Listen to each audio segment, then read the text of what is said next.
soxna Ndiémé Diouf bismillah. salaamaaleykum wa rahmatullah wa taala wa barakatuhu. ñu ngi nuyu la presse sénégalaise ñu nuyu honorable ñu ngi nuyu ñëpp ñu fi teew. bon ñun dañ fay teew tey pour kaas loo xam ne ñun ñoo ko moom muy suñu àq. ñun ñu ngi liggéey Total depuis des années ñu xëy licencier ñu sans fay ñu suñuy droit ak suñuy indemnité. Bon, en fait, la plupart d'entre nous, ay CDI la ñu am ñii avec 3 ans yaa def nañ fa 3 ans ñii def nañ fa 10 ans surtout avec ak ay mères yi nga xam ne ay mères de famille ak ay pères de famille. En plus amoon na ci ñi nga xam ni 38 d'entre nous la ñu licencié woon au commencement, plus de 38 personnes.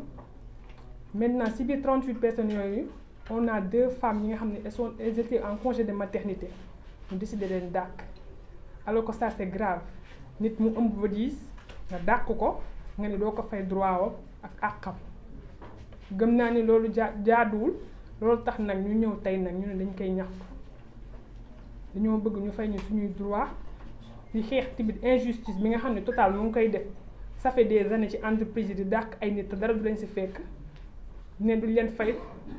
loolu lañ décidé dénoncer bien que bëgg nañu fay suñu droit mais injustice boobu la ñuy dénoncer. C'est pas normal Total nekk entreprise français ñëw di employé ay sénégalais te mun naa ne ay sénégalais ñoom ñoo ñuy dàq loolu c'est pas normal. ci biir employé yooyu am na ñoo xam ni récemment koo xam ni dafa doon ñëw di fanaan di yendu père de famille jabaram feebar ba entré hôpital teew da doon ñëw di fanaan chaque jour. ba jabaram jeudi passé la décédé mu metti loolu mu bàyyi ko ak ay njaboot.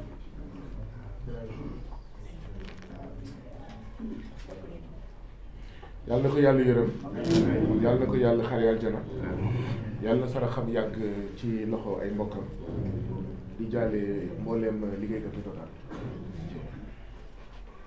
metti na lool metti na moom ba fu mu yeb moo tax ñu ñëw di ko fi kaas. di wax nag président de la république son excellence Bassirou Diomaye Faye di wax monsieur le premier ministre Ousmane Sonko di woo ministre du travail di wax honorable timit di ñuy kaas injustice bi pour ñu jàppale ñu si pour mu jeex fi waxuma sax Total rek mais entreprise yëpp parce que dañuy jàpp ay xale sénégalais di leen exploiter te duñ leen nangoo fay seen ak ak yelleef muy lu metti ngay xëy 4 heures du matin 6 heures du matin di dang ñu ne duñ la fay say ak say yelleef xëy dàq la dem indi seeni mbokk teg loolu Sénégal rek la am maa ngi ciy góorlu nag. jërëjëf soxna Ndiémé Diouf ñu jox kàddu gi Serigne Landing Keba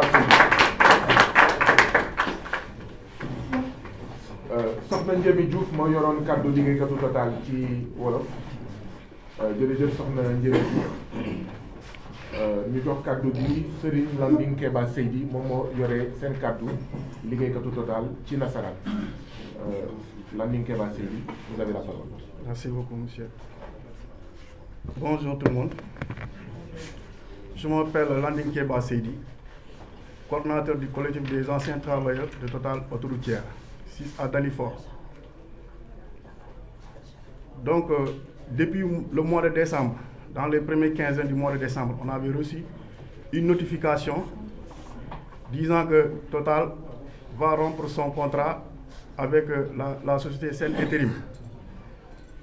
Donc, ils nous ont notifié, on a signé la notification de rupture de contrat. Donc, depuis lors, on est là en train de courir derrière la société intérim la sénégalaise, moi, la Sen Intérim, pour qu'ils nous payent nos droits. Mais jusqu'à présent, ils refusent parce que ils nous ont demandé de signer le protocole de départ négocié, alors que nous, on n'a jamais négocié avec eux.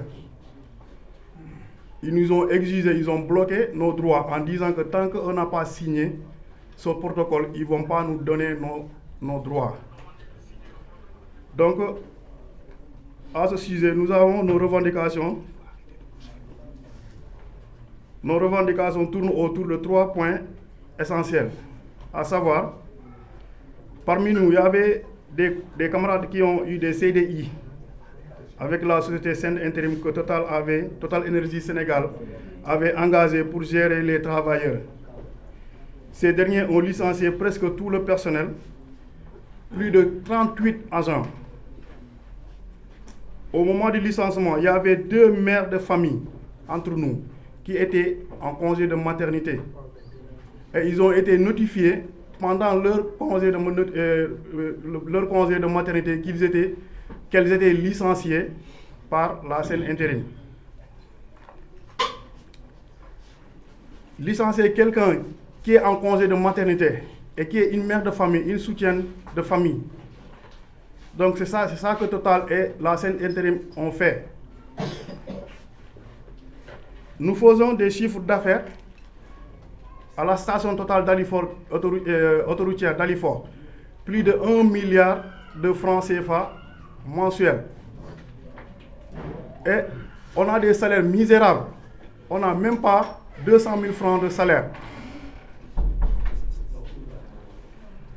Nous pouvons noter enfin des travailleurs qui ont des CDI, qui sont affectés dans d'autres stations de service de Total, avec un contrat de mission ou un contrat de décès.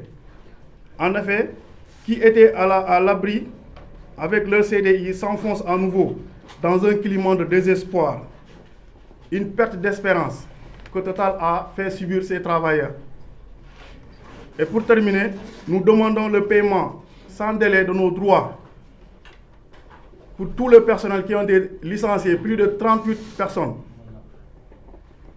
Et les bonnes conditions de travail à Total, parce que Total a toujours fait des choses qu'on ne peut pas accepter. On souffre à Total. Ils n'ont pas de bons contrats. Même le contrat que la Sen Intérim a fait avec nous, quand tu pars à la banque pour faire un prêt, on te demande que le contrat là n'est pas bon. Tu ne peux pas avoir un prêt.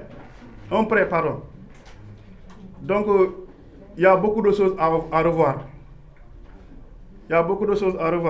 L'injustice qui règne à Total, ça doit finir. Nous interpellons Monsieur le Président de la République, Son Excellence Monsieur Bassirou Diomaye Faye et son Premier ministre, Monsieur Ousmane Sonko,